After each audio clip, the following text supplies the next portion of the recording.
Muito bem, bom dia a todos. Vamos iniciar então o bate-papo de abertura de quarta-feira, dia 17 de junho de 2015.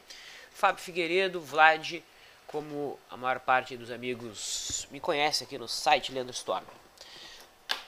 Vamos observar as principais movimentações e aberturas desta quarta-feira, que é nada mais nada menos que vencimento de índice futuro.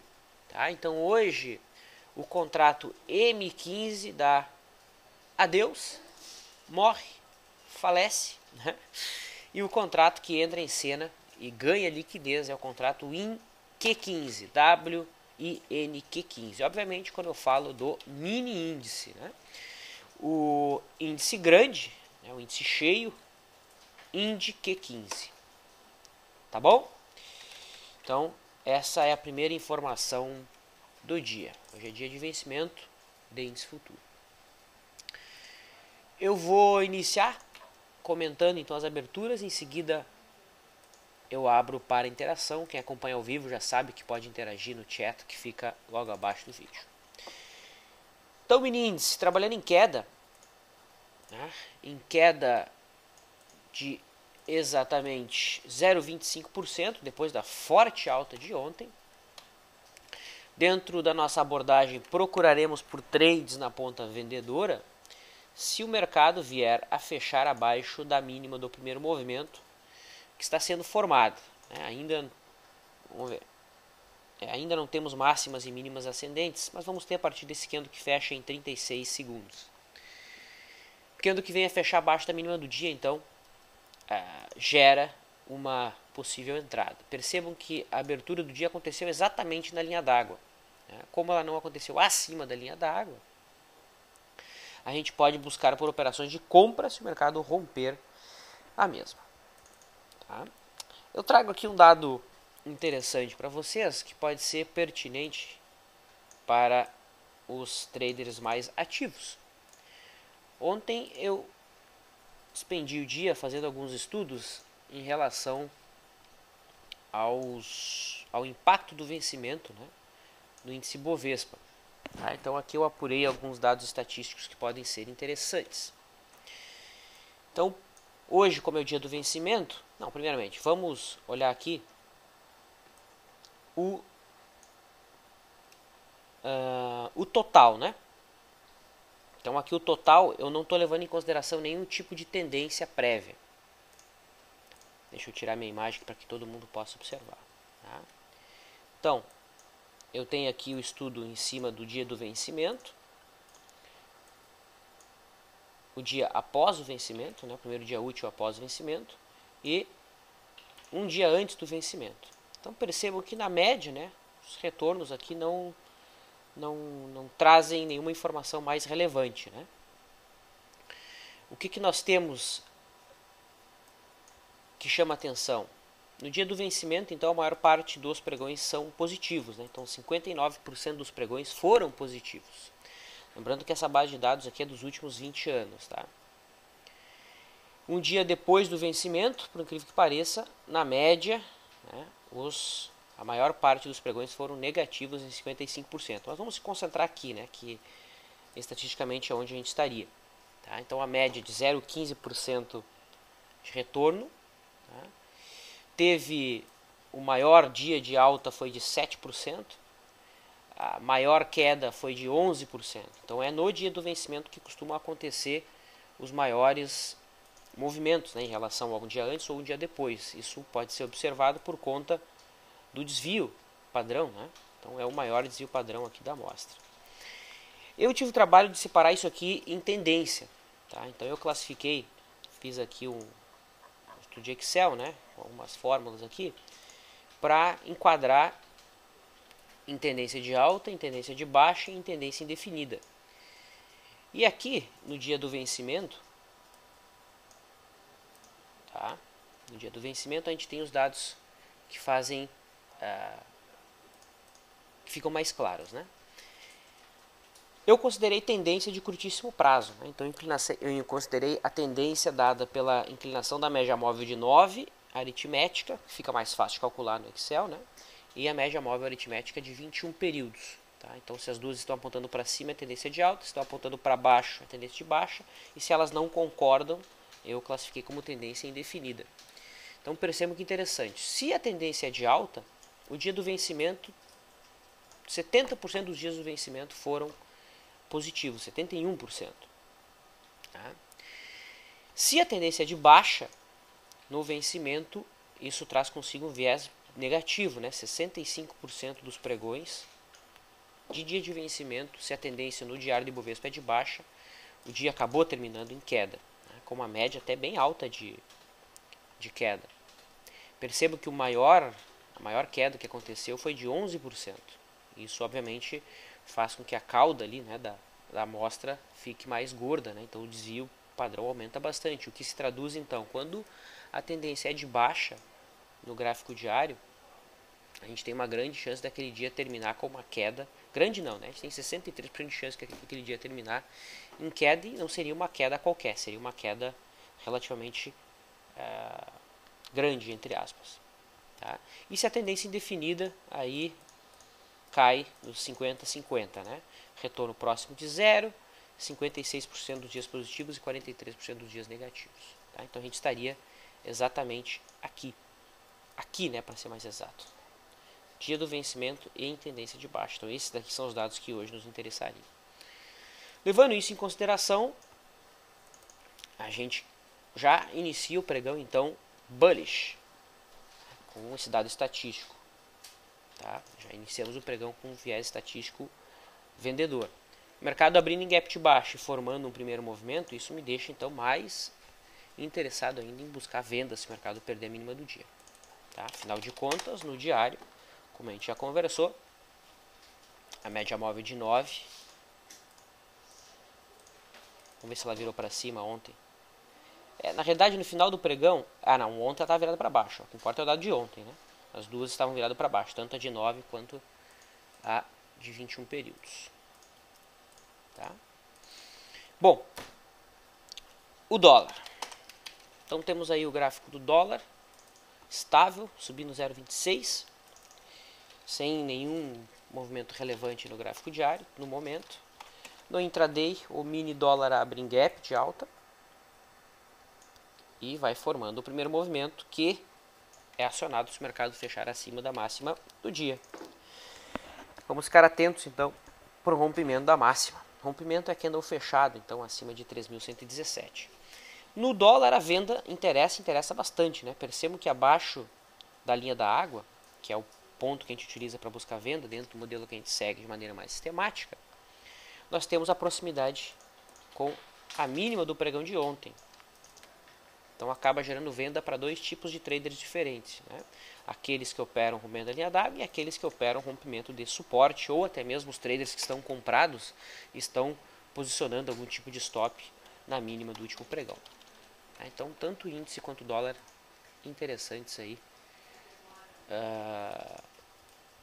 para trade no dia de hoje.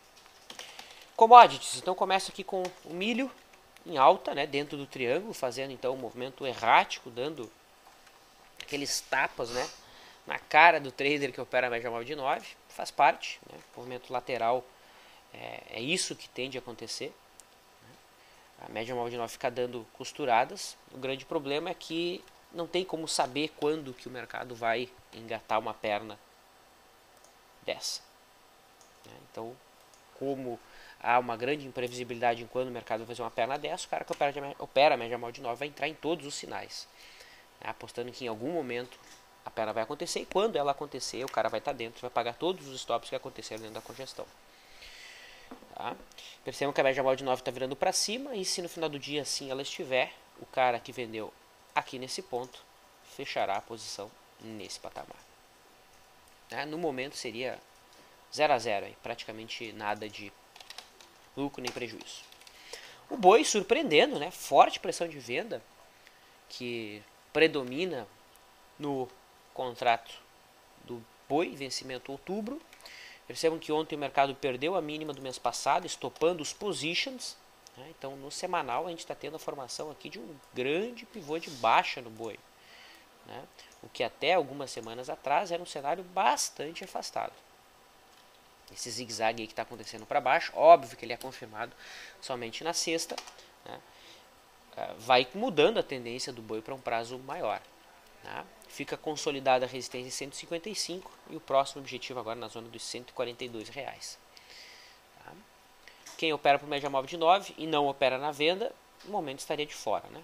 O último trade foi aqui, na compra, o cara saiu nesse ponto, pagando aí o custo, dando ainda para comprar um chiclete de troco, né? Não deu quase nada aqui de retorno. Muito bem. Vamos dar uma olhadinha nas possíveis táticas de guerrilha, né? Ontem o mercado se moveu, se mexeu bastante. E nesse tipo de pregão costumam aparecer táticas de guerrilha. Aquela abordagem de swing trade, de operações de prazo mais curto, que inicialmente buscam então cenários de retorno à média. Então vamos dar uma olhada aqui.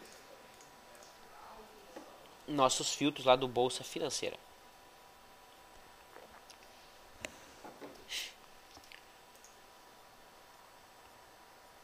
Ó, Alpa 4. O problema de Alpa 4 é que ela não vem caindo, né? O dia de anteontem não é preto, é branco. Tá? Então aqui ele vai me rastrear a barra 2020. GGBR, então já achamos alguma coisa que pode interessar. GGBR4, sim. Maior das últimas 3, barra 2020, longe da média. Então GGBR4 é uma tática de guerrilha.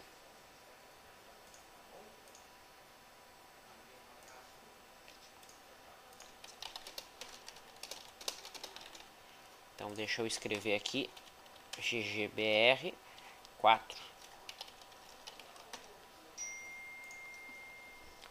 Então esse é um ativo que interessa para essa abordagem. Marfrig, relativamente longe, é uma barra 2020, sobe há vários dias, também interessa. Tá? O gap foi na ordem de 1,23, então aqui no caso da Marfrig, se o mercado perder a linha d'água já tem trade. Violação da linha d'água seria o ponto de entrada na Marfrig. Tá? Também serve como a tática do UPS, escrita pelo Larry Williams, que é basicamente a mesma coisa. O que mais?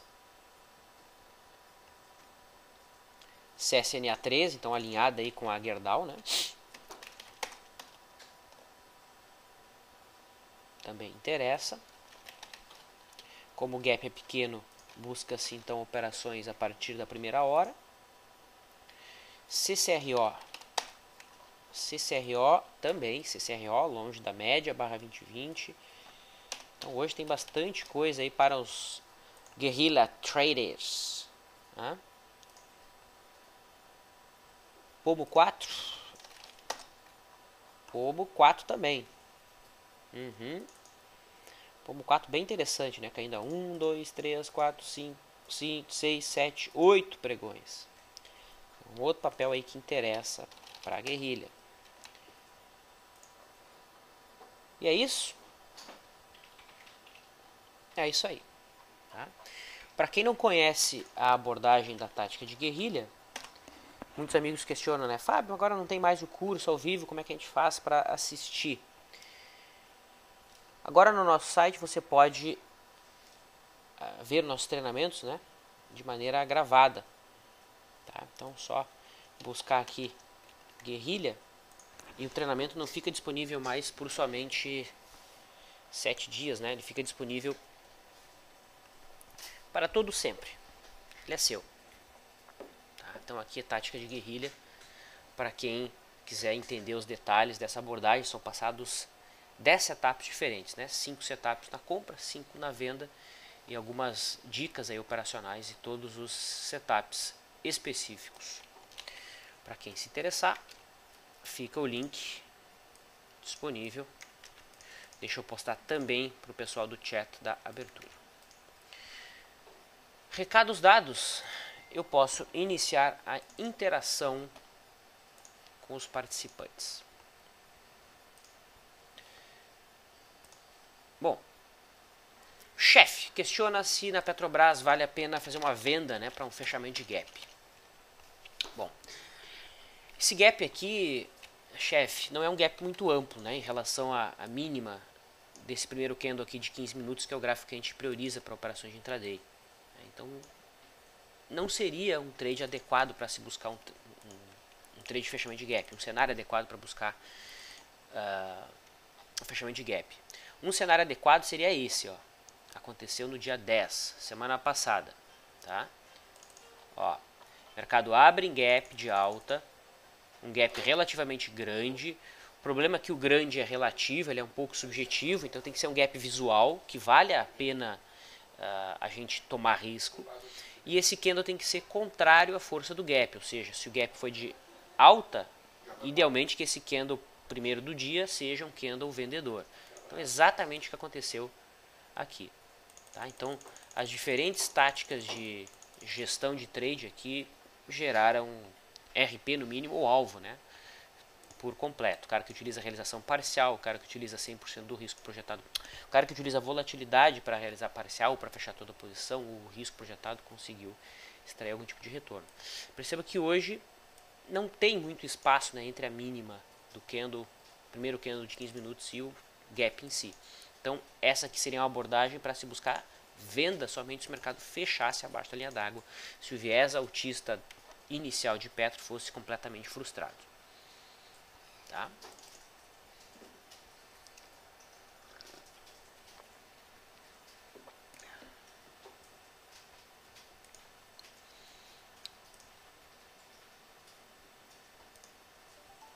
Bom, tocando alguns alarmes aqui, o índice futuro perdendo para baixo, tá? Então, aquele desenho de dia baixista começa a se consolidar. Tá? Se fechar abaixo, falta 20 segundos aí, é preciso que o mercado feche abaixo de 455. Tá? Então vamos ver se gera o trade ou não. Tem que fechar 455 ou abaixo. Fechou. Então é venda imediatamente. Agora, tá? O stop fica acima da máxima do dia. Ok?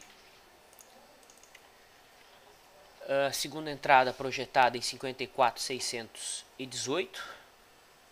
RP em 54.275. Tá? Então deixa eu postar aqui pro pessoal. Venda, ponto de entrada 1 nesse candle fechado, então 54.445, ponto de entrada 2, 54.620, stop 54.795 e RP 54.275. Esse aqui é o setup 1, setup do primeiro movimento acionado exatamente agora.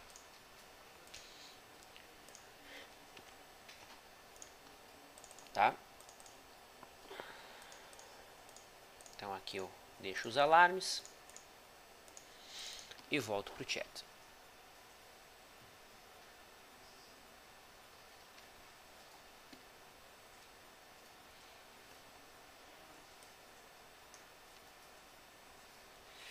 O Musashi. Ah, pessoal, desculpa, eu tô sem a minha imagem aqui, né? Então, para vocês se sentirem menos sozinhos aí. O Musashi. Tática de guerrilha utilizada em swing trade ou day trade? Musashi, a tática de guerrilha é uma estratégia de swing trade. Tá? Eventualmente, pode ser encerrada como day trade. Se o mercado no dia de entrada já está muito próximo do objetivo. Então, a gente passa exatamente no curso quando transformar uma tática de guerrilha num day trade. Tá? Mas ela é uma tática de swing trade.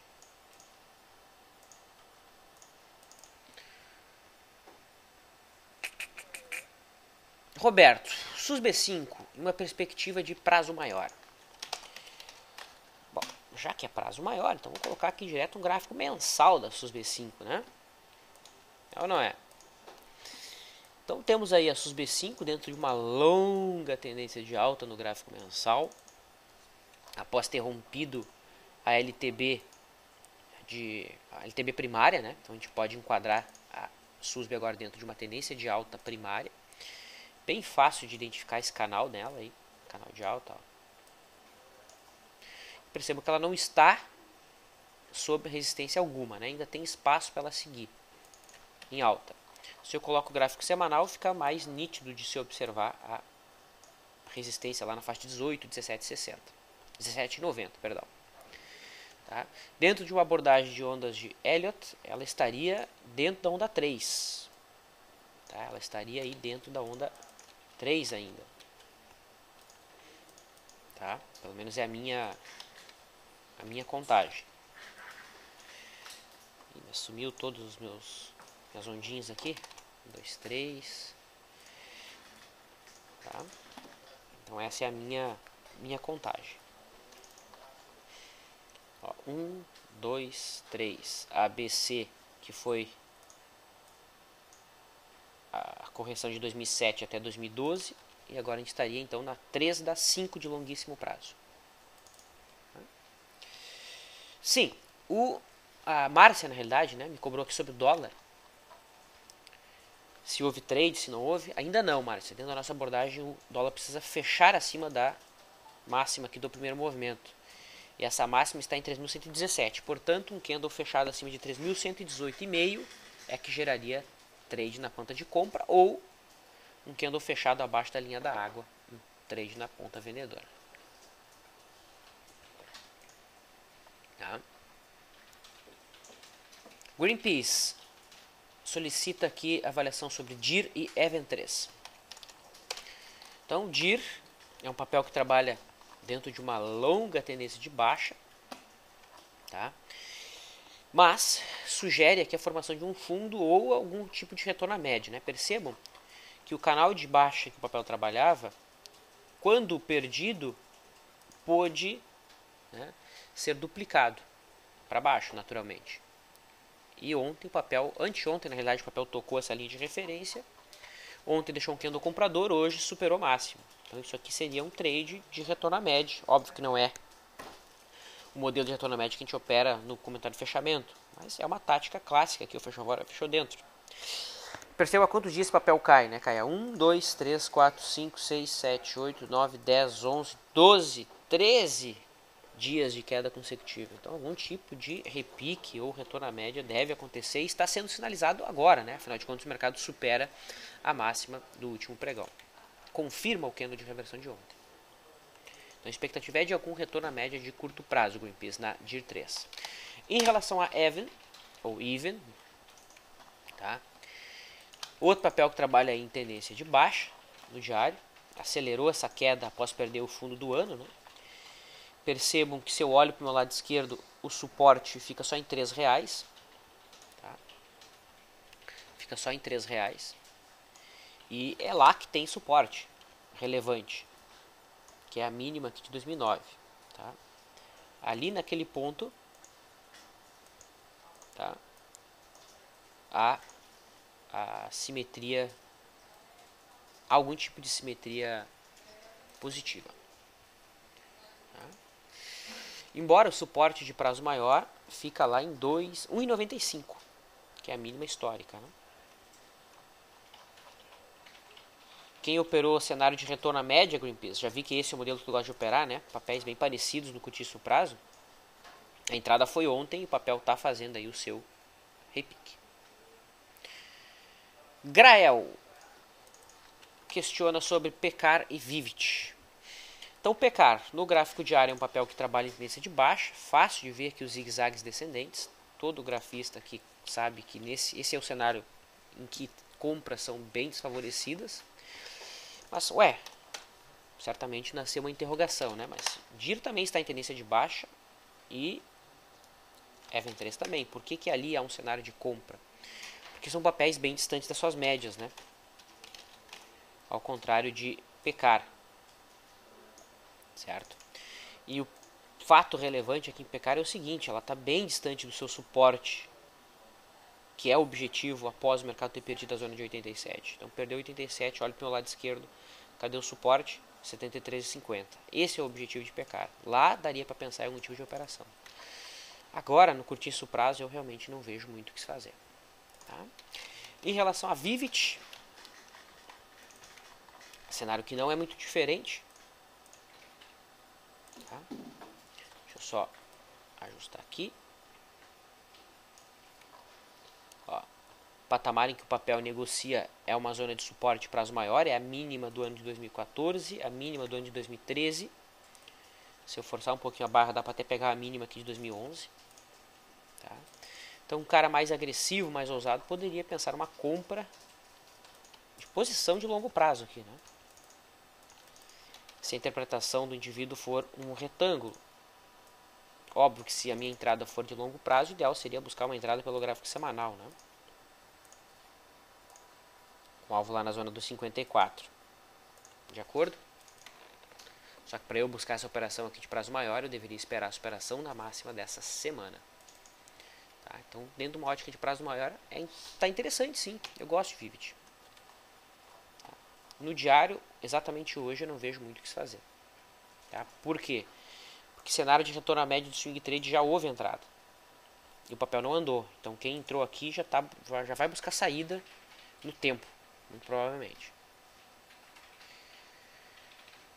Muito bem.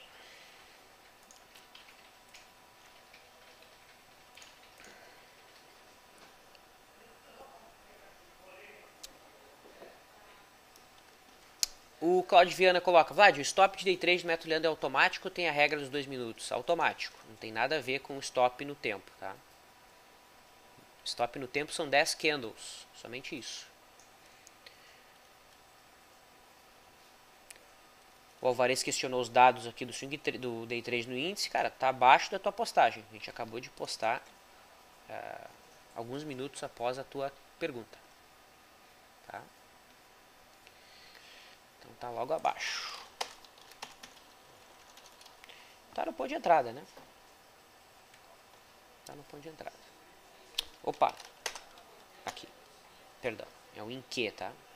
Tá exatamente no ponto de entrada.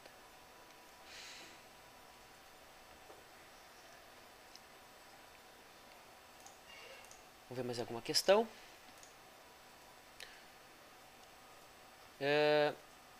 Barra elefante na TIMP 3.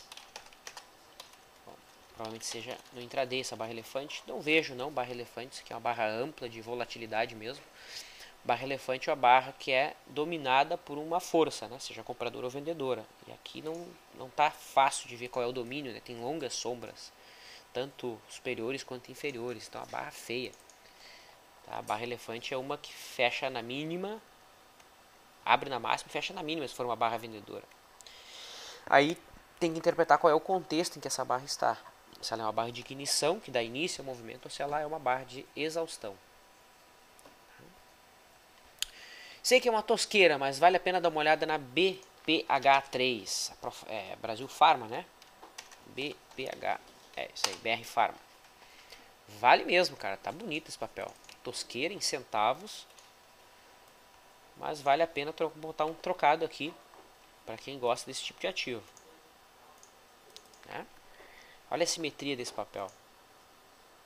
Esse papel caiu em linha reta. Não me espanta ver o papel lá na zona dos 5, 4,50, 4,70, dentro de uma ótica de prazo maior. Realmente, bem bonito esse papel, eu não tinha visto. Vou observar aí algum tipo de candle fechado acima de 90 centavos.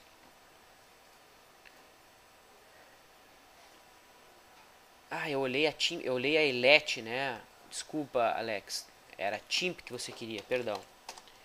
Então, TIMP 3. Ah, sim. Isso aqui é uma barra elefante. Perfeito. Tá? Foi acionada já, inclusive. Só que não é uma barra elefante que sai da média, né? Então, não é a barra elefante favorável de ser trabalhada. O ideal é que a barra elefante esteja próxima à média. Se ela está longe da média, há grande chance de ela ser uma barra de exaustão, de finalização do movimento, e não de início do movimento. Tá. Então, basicamente é isso. Como essa aqui é a barra elefante perfeita. Ó. Essa aqui, barra grande, que sai da média. Comparem com essa barra aqui do dia 2, ó. Barra elefante longe da média. Acionou e o mercado ficou cozinhando o dia todo. Concordam? Barra elefante, acionou, o mercado foi embora. Fechou na máxima, né? Do dia, quase na máxima do dia. Captou? Então o ideal é buscar barra elefante que sai da média, não longe da média. Bom, já atingi aí meu horário. Vamos dar uma olhada no índice futuro. Olha, tô ainda com a mania de digitar o IN-M, né? O IN-Q indo em busca da RP, trade que está aberto. Dólar não gerou operação, porque andou fechado acima da máxima do primeiro movimento. Atendem que a máxima do primeiro movimento não é a máxima do dia. Em relação aos destaques, TIMP, então fazer uma boa, abrindo em boa alta, né? Trazendo o retorno esperado para quem montou posição aqui no dia 15. Tá? Marfrig seguindo em alta, lembrando que Marfrig tem um trade guerrilha possível abaixo da linha da água. Esses são os principais destaques na compra. Na venda, CSNA 3 segue em queda, né? Apesar de ter uma guerrilha no diário, não acionou ainda. E basicamente é isso. Petrobras em leve alta, estável. Vale do Rio Doce em queda. Indo em busca do próximo suporte aqui no gráfico diário, que fica em 16,70, que foi praticamente tocado. Em relação aos bancos, Itaú estável, BBDC 4 em leve queda.